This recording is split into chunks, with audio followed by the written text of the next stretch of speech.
मेरे प्रिय विद्यार्थियों एवं प्रतियोगियों, आज मेरे वीडियो का विषय है कि प्राचीन जो पाश्चात्य राजनीतिक चिंतन है, western political thinkers, ancient western political thinkers, जिनमें बड़े नाम हैं, सुकरात है, प्लेटो, अरिस्टोटल, मैकियावेली। इन पर खास करके आज बहुविकल्पी प्रश्नों का आपके साथ मैं अभ्यास करूंगा। और आप देखें कि अगर आपने प्लेटो पर, अरस्तु पर, मैकियावेली पर, प्राचीन पाश्चात्य चिंतन में अगर इन पर अच्छी तरह से कमांड कर लिया, तो मेरा अपना मानना है कि पॉलिटिकल थॉट पर, पाश्चात्य चिंतन पर बहुत कुछ आपकी पकड़ मजबूत हो जाएगी। तो आज कुछ प्रश्नों का मैं आपके साथ अभ्यास करता हूँ। यहाँ पर प्रश्न ये उठता है कि आखिरकार हम तैयारी को अंतिम रूप कैसे दें। तो यहाँ बेहतर है कि हम बहुत ही अच्छी पुस्तकों का चयन करें।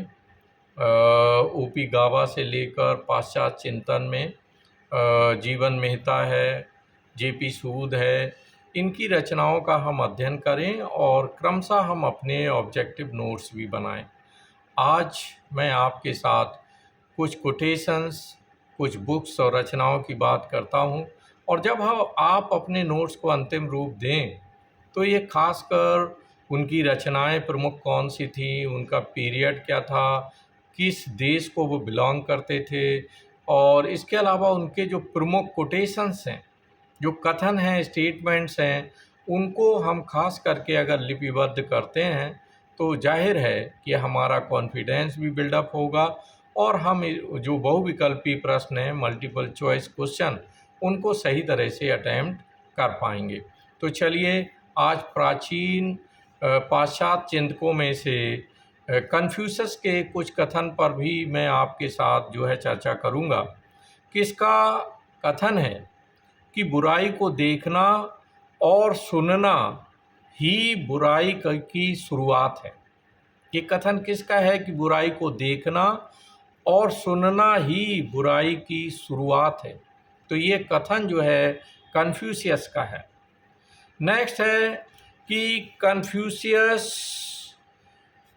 ने एक कथन दिया है कि एक शेर से अधिक एक दमनकारी सरकार से डरना चाहिए, कि एक शेर से भी ज़्यादा एक दमनकारी सरकार से डरना चाहिए। ये कथन किसका है? ये भी कन्फ्यूशियस का कथन है। कन्फ्यूशियस बहुत बड़े चिंतक हैं, प्राचीन काल के, चाइना में इनका जन्म हुआ और इन्होंने जो अपना दर्शन दिया है वो बहुत ही नैतिक दर्शन है और बहुत ही व्यवहारिक दर्शन है। नेक्स्ट क्वेश्चन ये है कि प्लेटो पर हम लोग देखते हैं कि प्लेटो ने अपनी पुस्तक रिपब्लिक में न्याय सिद्धांत का प्रतिपादन करने के लिए किसे माध्यम बनाया। यानी उन्होंने जो न्याय सिद्धांत का जो रिपब्लिक में डिस्क्रिप्शन दिया है, तो उसमें माध्यम और मीडियम किसको चुना है। तो याद रखना कि संवाद शैली में, डायलॉग शैली में उन्होंने पात्रों के संवादों का कलेक्शन किया है, जिसमें क्रमशः जो है एक पात्र क्वेश्चन करता है और दूसरा कैरेक्टर उसका जवाब देता है। नेक्स्ट क्वेश्चन है कि प्लेटो न्याय सिद्धांत को किस रूप में स्वीकार करता है। तो प्लेटो न्याय सिद्धांत को नैतिक रूप में स्वीकार करता है। प्लेटो ने राज्य के 3 वर्ग कौन से बताए। तो 3 वर्ग, शासक, सैनिक और उत्पादक। शासक में वो दार्शनिक को भी शामिल करता है, तो शासक, दार्शनिक यानी सैनिक और उत्पादक। नेक्स्ट है कि प्लेटो ने के न्याय सिद्धांत का आधार कौन सा है। तो प्लेटो के जो न्याय सिद्धांत का आधार है, श्रम विभाजन, अहस्तक्षेप तथा कार्यों का विशिष्टीकरण, स्पेशलाइजेशन ऑफ वर्क होना चाहिए, श्रम विभाजन होना चाहिए और हस्तक्षेप होना चाहिए। तो ये 3 आधारों पर उसने अपने न्याय सिद्धांत को गढ़ा है। नेक्स्ट क्वेश्चन है कि प्लेटो के आदर्श राज्य में न्याय की स्थापना के लिए किन 2 आधार तत्वों पर बल देता है? तो याद रखना, वो अपने आदर्श राज्य में न्याय की स्थापना के लिए शिक्षा व साम्यवाद के सिद्धांत की स्थापना करता है। दार्शनिक राजा भी उसका एक पार्ट है और जाहिर है वो शिक्षा में ही शामिल है। तो शिक्षा व साम्यवाद के सिद्धांत के आधार पर उसने अपनी न्याय की स्थापना जो है की है। नेक्स्ट है कि प्लेटो के ग्रंथ रिपब्लिक को शिक्षा पर लिखा गया सर्वश्रेष्ठ ग्रंथ किसने कहा है? तो ये रूसो ने कहा है।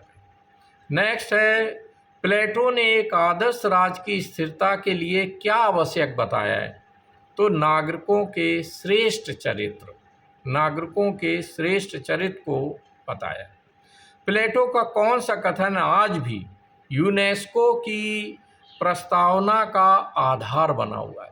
संयुक्त राष्ट्र संघ का बहुत ही महत्वपूर्ण अंग है यूनेस्को, जो विश्व लेवल पर शिक्षा के विस्तार, विज्ञान के विस्तार के लिए कार्य करता है।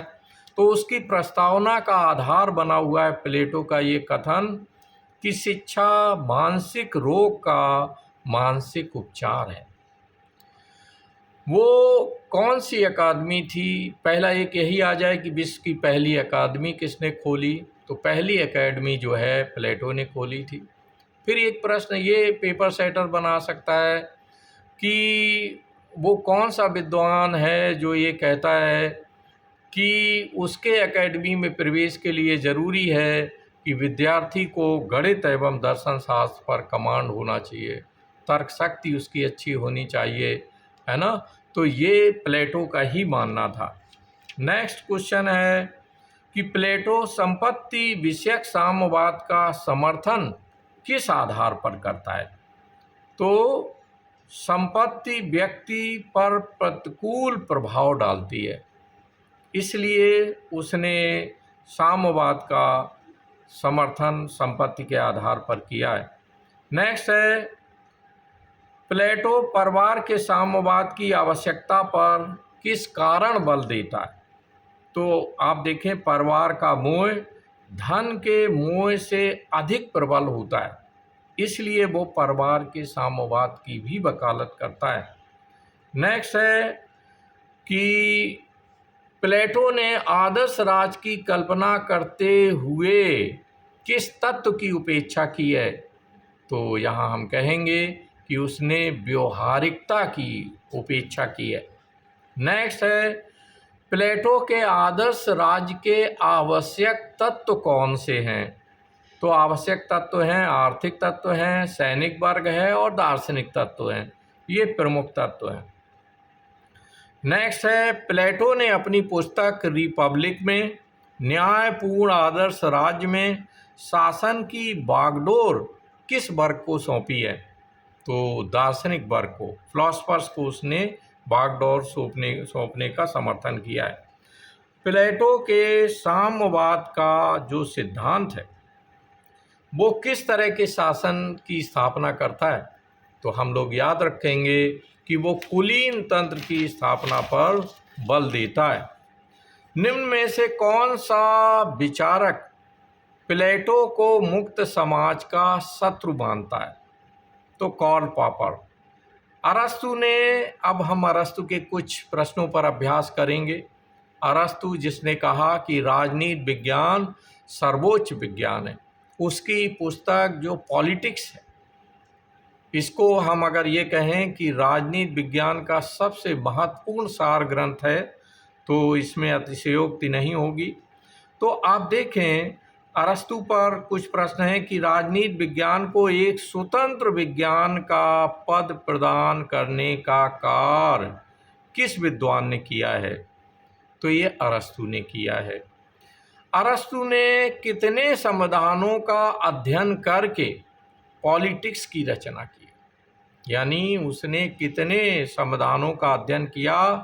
तो 158 158 समाधानों का अध्ययन किया उसने। व्यक्ति एक सामाजिक प्राणी है, ये किसने कहा? अरस्तु ने। नेक्स्ट है, अरस्तु ने सरकार के किन अंगों का निरूपण किया है?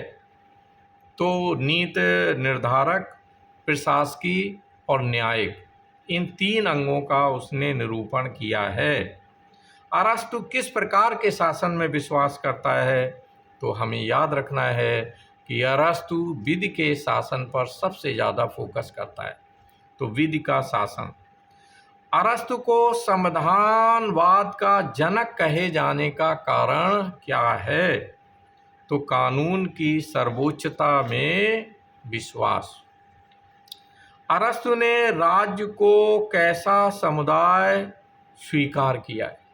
तो इसको एक स्वाभाविक समुदाय माना है, एक नेचुरल इंस्टीट्यूशन माना है। किसका कथन है कि राज व्यक्ति से पूर्व का संगठन है, यानी व्यक्ति के आने के पहले ही ये संगठन अस्तित्व ले चुका था। तो ये कथन जो है अरस्तु का है। अरस्तु ने राज्य के स्वरूप की किस धारणा को माना है? तो याद रखना, जैविक धारणा को माना है। उसने बाकायदे जिस प्रकार शरीर में विविध अंग हैं और उन अंगों के विविध कार्य हैं, इस प्रकार से उसने अपने सिद्धांत को जैविकी रूप प्रदान किया है। किसका कथन है कि राज एक सकारात्मक अच्छाई है? तो जाहिर है अरस्तु का कथन है। अरस्तु के अनुसार आदर्श राज्य का लक्ष्य क्या है? तो अपने नागरिकों का नैतिक कल्याण करना। ये अरस्तु के अनुसार आदर्श राज्य का एक लक्ष्य है। अरस्तु ने श्रेष्ठ राज्य में अंतिम संप्रभु किसे माना है? तो याद रखना, उसने कानून को संप्रभु माना है, विधि को, लॉ को उसने माना है। अरस्तु नागरिकता के निर्धारण में किसे महत्व प्रदान करता है? तो राजनीतिक क्षेत्र में सक्रियता। राजनीतिक क्षेत्र में जिस व्यक्ति की सक्रियता है उसे वो नागरिकता के रूप में नागरिक मानने के लिए तैयार है। अरस्तु के पूर्ण न्याय की धारणा में क्या सम्मिलित नहीं है? इसके अलावा अरस्तु के वितरणात्मक न्याय की धारणा का आधार क्या है? तो योग्यता और ज्यामितीय अनुपात। योग्यता और ज्यामितीय अनुपात। अरस्तु ने राज्य, संविधान या शासन सत्ता में जो होने वाले परिवर्तन हैं के रूप को क्या कहा है? उसने इन्हें क्रांति कहा है कि जो भी चेंजेज आ रहे हैं राज्य में, संविधान में या शासन सत्ता में, तो उसे उसने क्रांति के रूप में संबोधित किया है। असमानता को उसने क्रांति का जन्मदाता माना है। किसका कथन है कि दास वह है जिसका स्वयं का कोई व्यक्तित्व नहीं होता है और यहाँ तक कि उसका अपना मस्तिष्क भी नहीं होता है? तो ये कथन अरस्तु का है। पॉलिटिक्स के किस भाग में अरस्तु ने दास को पारिवारिक संपत्ति का एक भाग माना है, यानी पारिवारिक संपत्ति का एक पार्ट माना है?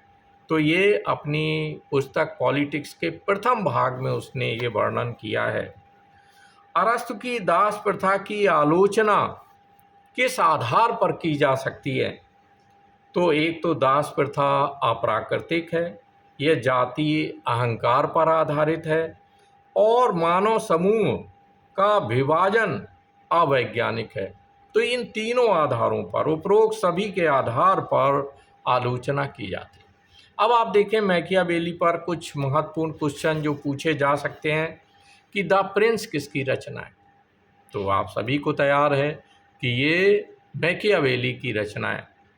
मैकियावेली ने अपने ग्रंथ डिस्कोर्सेज में किस प्रकार के शासन के संबंध में विचार व्यक्त किए हैं? तो उसने गणतंत्रीय शासन के संबंध में डिस्कोर्सेज नामक अपनी पुस्तक में विचार व्यक्त किए हैं। नेक्स्ट है, मैकियावेली ने राजनीति का पृथक्करण किससे किया है? तो मैकियावेली ने राजनीति का पृथक्करण धर्म और नैतिकता से किया। आपसे पूछ दिया जाए वो कौन सा पहला विचारक है जिसे धर्मनिरपेक्षता का जनक कहा जा सकता है? नंबर 1। नंबर 2, वो कौन सा विचारक है जिसने राजनीति को धर्म से अलग किया? तो ये मैकियावेली है। मैकियावेली को अपने युग का शिशु कहा जाता है, लेकिन उसे अपने युग का शिशु कहा किसने पहली बार? तो डनिंग ने कहा था। डनिंग ने मैकियावेली को अपने युग का शिशु कहा। अपने युग के शिशु से अभिप्राय क्या है?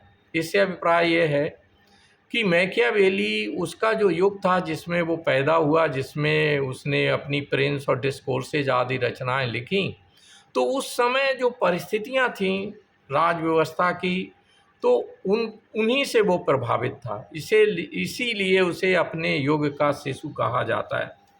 नेक्स्ट है, अपने ग्रंथ प्रिंस में मैकियावेली ने किस शासन का समर्थन किया है? तो निरंकुश राजतंत्र का समर्थन किया है। तो याद रखेंगे कि डिस्कोर्सेज में उसने गणतंत्रीय व्यवस्था का समर्थन किया और द प्रिंस में उसने निरंकुश राजतंत्र का समर्थन किया है। तो अब आपके नेक्स्ट वीडियो में मैं मध्यकालीन दार्शनिकों के बारे में, पाश्चात्य दार्शनिकों के बारे में चर्चा करूंगा। आप ये सारे प्रश्न तैयार करें और ये वीडियो अगर अच्छा लगा हो तो इसे ज़रूर लाइक करें और अपने दोस्तों में शेयर करें और चैनल को सब्सक्राइब करें।